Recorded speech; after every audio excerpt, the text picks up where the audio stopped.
Hello दोस्तों। अंडमान और निकोबार का नाम सुनते ही हमारे दिमाग में क्या आता है? नीला समुंदर, खूबसूरत बीचें और एकदम शांति, राइट? लेकिन अभी यहाँ शांति नहीं, बल्कि एक बहुत बड़ा बवाल चल रहा है। ये पूरा मामला है लगभग 72,000 से 90,000 करोड़ रुपए का great Nicobar island development project के लिए। एक तरफ केंद्र सरकार और बीजेपी का कहना है कि ये प्रोजेक्ट इंडिया का नेशनल सिक्योरिटी और बिजनेस के लिए मास्टर स्ट्रोक है। वो बोल रहा है इससे देश का हर साल हजारों करोड़ का रुपए का फायदा होगा। लेकिन दोस्तों, दूसरी तरफ राहुल गांधी, कांग्रेस और देश के बड़े साइंटिस्ट और इन्वायरमेंटलिस्ट इसका खुलकर विरोध कर रहा है। इसका कहना है कि ये विकास नहीं, बल्कि हमारा परिवहन का एक बहुत बड़ा विनाश है। तो आखिर इस प्रोजेक्ट में ऐसा क्या बन रहा है? ये विरोध कब से शुरू हुआ और क्यों ये मुद्दा इतना बड़ा बनते जा रहा है? आइए इस पूरा सीन को एकदम सिंपल और स्टेप बाय स्टेप तरीके से समझते हैं।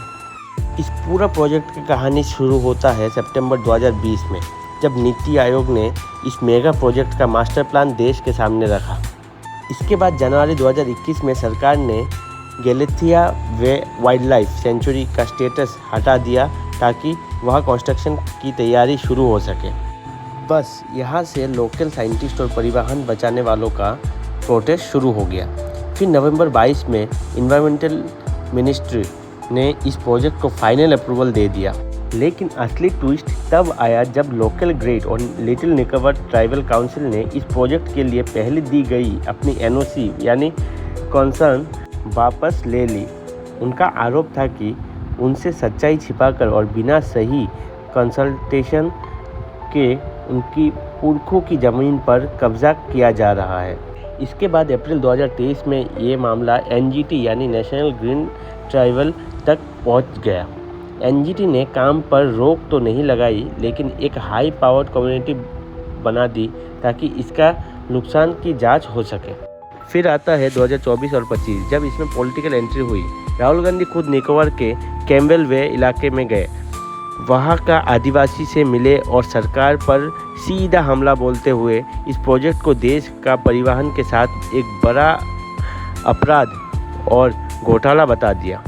और अभी हाल ही में फरवरी 2026 में एनजीटी ने इस पर अपना फाइनल फैसला सुना दिया। एनजीटी ने पिटीशन को खारिज करते हुए कहा कि देश की सुरक्षा सबसे पहले है, इसलिए प्रोजेक्ट का काम चलता रहेगा, लेकिन सरकार को इन्वायरमेंट और ट्राइबल का राइट को पूरा ध्यान रखना होगा।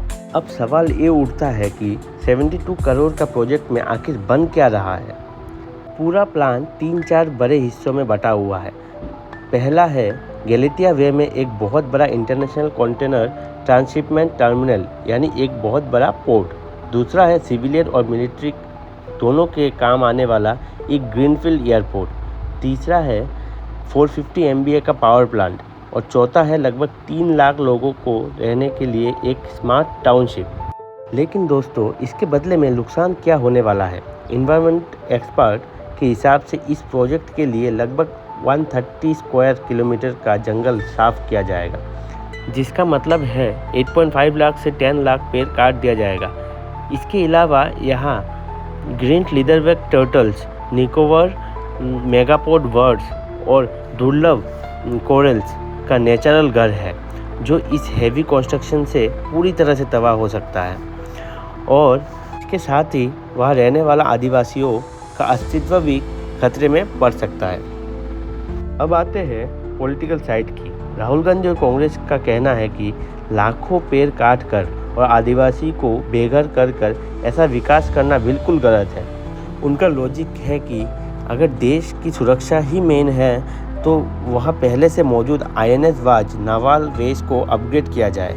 इतना बड़ा पोर्ट और 3 लाख लोगों का कमर्शियल टाउनशिप बनाकर पूरा जंगल को ख़त्म करने का कोई ज़रूरत नहीं है। वहीं दूसरी तरफ बीजेपी और केंद्र सरकार का अपना एक स्ट्रॉन्ग पॉइंट है। उनका कहना है कि ग्रेट निकोबार का लोकेशन स्ट्रेट ऑफ मलाक्का का बहुत पास है, जहाँ से दुनिया का एक बहुत बड़ा मैरीटाइम ट्रेड गुजरता है।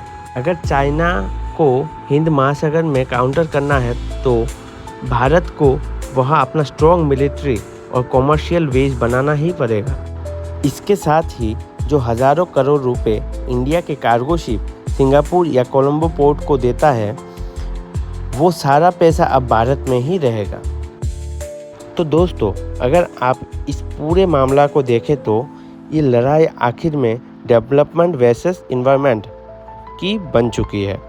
एक तरफ देश का सिक्योरिटी और इकोनॉमी है और दूसरी तरफ क्लाइमेट चेंज, जंगल और वहाँ का आदिवासियों का अधिकार है। एनजीटी ने तो लीगल रास्ता साफ कर दिया है, लेकिन ये बहस अभी लंबा चलने वाली है।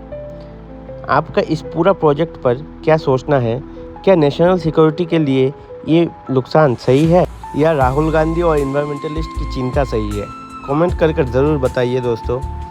मैं इसी तरह का इन्फॉर्मेटिव वीडियो लेके आऊँगा। अगर आप लोगों को अच्छा लगा तो सब्सक्राइब करिए, लाइक करिए और कमेंट करिए। Bye bye.